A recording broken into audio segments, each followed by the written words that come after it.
Mau tidak mau kebutuhan seksual memang biasanya ketika awal-awal pengantin baru ya.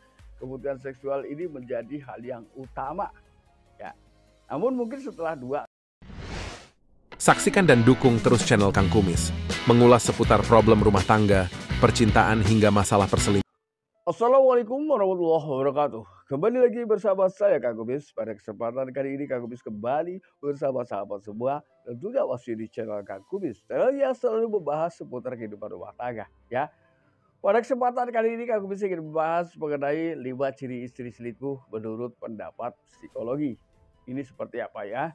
Karena perselingkuhan sebetulnya bisa dilihat dari berbagai sisi. Nah, kali ini adalah sisi psikologis ya. Apa sih sebetulnya perselingkuhan ini seperti apa? Ciri-ciri selingkuh ini kalau menurut pandangan psikologis seperti apa ya? Namun sebelum lanjut ke topik, ada salahnya silahkan sahabat semua subscribe, like, dan komen di channel Kang Kumis agar sahabat semua tidak ketinggalan informasi dan juga kabar-kabar terbarunya. Dan juga Kang Kumis tidak lupa mengucapkan selamat datang kembali di channel Kang Kumis. Hal yang pertama ketika menandakan istri sedang selingkuh. Ini tentunya mungkin kita pelajari asal-usul alasan dan musabab ya. Yang pertama adalah karena hilangnya kebutuhan secara emosional. Nah, kebutuhan emosional ini memang terlihat sepele ya. Karena kadang orang begitu mudah menggambarkan tentang dua kebutuhan ini yang sebetulnya pada dasarnya adalah menjadi satu paket ya. Kebutuhan yang tidak bisa terpisahkan karena dalam kehidupan ini untuk membuat situasi tetap membaik nggak ada salahnya ya kita harus tetap bertegur sapa, bersentuhan ya dengan pasangan kita tentunya. Ini adalah bentuk daripada hidupnya sisi-sisi emosional dalam rumah tangga. Namun bagaimana ketika hal-hal tersebut ternyata secara perlahan atau cepat ini menghilang. Nah, ini bisa juga menyebabkan perselingkuhan karena kebutuhan itu merasa bahwa di tengah kehidupan rumah tangganya semakin lama semakin sulit didapat. Lalu yang kedua adalah perhatian dari sisi seksualitas ya. Mau tidak mau kebutuhan seksual memang biasanya ketika awal-awal pengantin baru ya. Kebutuhan seksual ini menjadi hal yang utama ya. Namun mungkin setelah 2 atau 3 tahun menikah ya, ini akan mulai mengurang.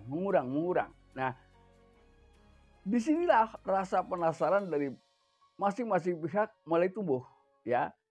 Kadang-kadang ia berpikir bagaimana sih rasanya ketika kita melakukan hubungan suami istri dengan pria lain atau wanita lain. Nah, penasaran ini biasanya ketika semakin renggang hubungan seksual dengan pasangan, penasaran semakin kuat. Maka mau tidak mau ketika ia sudah terjerat perselingkuhan, maka kebutuhan seksual dengan pasangan akan semakin menghilang. Nah, mau tidak mau kebutuhan seksual adalah sebuah kebutuhan biologis yang tidak bisa tergantikan. Nah, mau tidak mau kebutuhan itu pun harus tercukupi. Maka mau tidak mau juga pada akhirnya ia untuk memenuhinya bisa jadi akhirnya berpaling ke pria lain. Ini sebetulnya sumber awalnya terlihat sepele ya.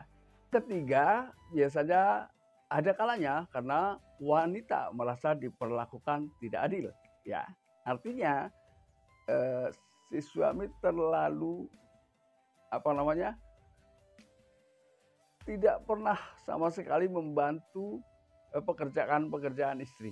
Nah ini, jadi di sini mungkin hilangnya kerjasama dalam pekerjaan rumah bisa jadi, ya hilangnya kerjasama di dalam hal keuangan bisa jadi, ya banyak hal-hal yang di sini harus kita jaga demi untuk tidak terciptanya sebuah perselingkuhan karena ia merasa bahwa saya kan istrimu bukan pembantumu. Nah ini.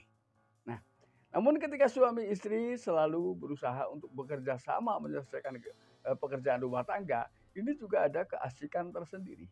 Nah, ketika ia merasa tertekan dari beban tugas tersebut, maka pada akhirnya hati kecilnya ia ingin keluar dari tekanan-tekanan tersebut. Ya, tentunya biasanya ketika seseorang ini sedang berselingkuh, ia akan menceritakan kehidupan pribadinya. Ya. Nah, biasanya si pria ini mendengar sekaligus ia akan tampil seperti akan mengobati semua luka yang sedang dirasakannya. Padahal belum tentu nanti kalau sudah jadi selingkuhannya. Ya, karena bagaimanapun untuk mengetahui sifat asli seseorang memang butuh waktu. Ya, bisa jadi hal itu diceritakan kepada pria lain semata-mata adalah untuk membangun simpati dari pria lain. Ya, biasanya si pria selingkuhannya mau tidak mau pada akhirnya akan menjelekkan pasangan si istri atau suaminya si istri ini. Ya, ia akan berusaha menjadi yang terbaik ketika ia bersedia menjadi selingkuhannya. Ini masalahnya ya, karena dasar awalnya adalah terpancing oleh cerita kehidupan pribadi si wanita, ya. Lalu kemudian yang keempat adalah karena ia merasa tidak diapresiasi, ya. Bentuk penghargaan ini adalah bukan hal yang sepele, ya. Tentunya baik pria maupun wanita, baik suami maupun istri punya perasaan ego. Nah, ini. Jadi artinya si istri pun ingin merasa di dalam kehidupan rumah tangganya ini dihargai, diapresiasi, ya, diberikan tanggapan-tanggapan yang antusias. Ini senang, ya. Sebetulnya kiat-kiat kita ini adalah bagaimana sih membuat si istri bahagia, membuat si suami ini bahagia. Karena ketika kebahagiaan itu hadir dari pasangan masing-masing, saya yakin kebahagiaan itu akan perlahan mudah untuk dipertahankan. Ya, ketika ada permasalahan juga akan cepat terselesaikan. Ya, karena kesehariannya perasaan, ya, tentang perasaan ini akan selalu dipertahankan. Jadi hati-hati dalam berbicara, ini berlaku untuk keduanya. Ya, akhirnya si suami juga nggak mau ngomong seenaknya terhadap istri, takut istri tersinggung. Begitu pula sebaliknya. Nah, ketika itu sudah didapat, maka tidak menutup kemungkinan kita akan jauh lebih mudah mempertahankan keutuhan rumah tangga. Ya, jadi intinya hargailah satu sama lain, ya, untuk menghindari jangan sampai istri kita atau suami kita justru mencari penghargaan dari pria atau wanita lain di luar sana, ya. Lalu kemudian yang kelima adalah ia memang berdua dalam rumah, tapi ia serasa sendiri. Artinya mungkin sebagai seorang istri ingin berkeluh kesah, ingin bercerita tentang perasaan, ya. Namun sama sekali selama ini ia tidak mendapatkan respon tentang itu. Jadi tidak ada tanggapan, ya. Nah ini. Jadi kadang ada juga yang bilang saya memang punya istri atau saya punya suami, tapi saya merasa seperti sendiri di dalam rumah tangga saya karena sudah tidak ada lagi tegur sapa satu sama lain. Nah ini masalahnya. Jadi di sini lagi-lagi hubungan emosional, komunikasi ini sangat membantu dalam membangun keharmonisan rumah tangga seseorang. Ketika bisa menjalankan itu, insya Allah ya rumah tangga kita akan selalu terasa bahagia dan tidak ada lagi keluhan-keluhan yang harus diobral di luar sana diberikan kepada orang lain atau diberitahukan ya kepada pihak lain atau wanita lain. Karena bagaimanapun itu adalah aib yang harus kita tutup rapat.